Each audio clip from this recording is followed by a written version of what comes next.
தங்கள் அணி தரப்பில் கேட்ட சின்னத்தை தேர்தல் ஆணையம் ஒதுக்கியுள்ளதாக ஓபிஎஸ் அணியைச் சேர்ந்த மனோஜ் பாண்டியன் தெரிவித்துள்ளார். இது தொடர்பாக அவருடன் நமது செய்தியாளர் மதியழகன் நடத்திய கலந்துரையாடலை இப்போது பார்க்கலாம். இரண்டு அணிகளுக்குமே ஓபிஎஸ் மற்றும் சசிகலா அணியினருக்கு தேர்தல் ஆணையம் சின்னத்தை ஒதுக்கியிருக்கிறது. இது தொடர்பாக நம்மிடம் இருக்கக்கூடிய பன்னீர்செல்வம் அணியின் மனோஜ் பாண்டியன் அவர்களிடம் சில கேள்விகளை முன்வைக்கலாம். சார், நீங்க தேர்தல் ஆணையத்திடம் என்ன சின்னம் கேட்டிருக்கீங்க? தேர்தல் ஆணையம் உங்களுக்கு என்ன சின்னம் ஒதுக்குனாங்க சார்? தேர்தல் ஆணையத்திடம் நாங்கள் கேட்டிருந்தது 3 சின்னங்களை கேட்டிருந்தோம். அதை வரிசைப்படி கேட்டிருந்தோம். அதில் முதலாவதாக எலக்ட்ரிக் போல் சின்னத்தை கேட்டிருந்தோம். அது எங்களுக்கு கொடுக்கப்பட்டிருக்கிறது. எதன் அடிப்படையில், எந்த காரணத்தை முன்வைத்து நீங்க மின்கம்பம் வேணும்னு உங்களுக்கு கேட்டீங்க? அதை தலைமை முடிவு செய்து அண்ணன் ஓ பன்னீர்செல்வம் அவர்கள் முடிவு செய்து கொடுத்திருக்கின்றார்கள். அதன் அடிப்படையில் அந்த கோரிக்கையை வைத்தோம். இப்போ இந்த மின்கம்பம் சின்னமானது இரட்டை இலை மாதிரியே இருக்கிறது என்ற ஒரு கருத்து இருக்கிறது. அதனாலதான் நீங்க அந்த மின்கம்பத்தை கேட்டீங்களா?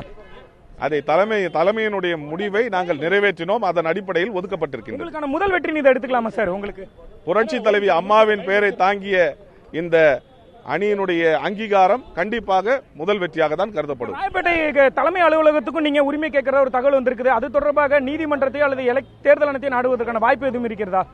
சட்ட ரீதியான ஆலோசனைகளை பெற்று தலைமையிடமிருந்தும் பெற்று அதற்கான ஏற்பாடுகள் கண்டிப்பாக செய்யப்படும். நியூஸ் 7 தமிழ் செய்திகளுக்காக ஒளிப்பதிவாளர் நதீமுடன் மதியழகன், புதுடெல்லி.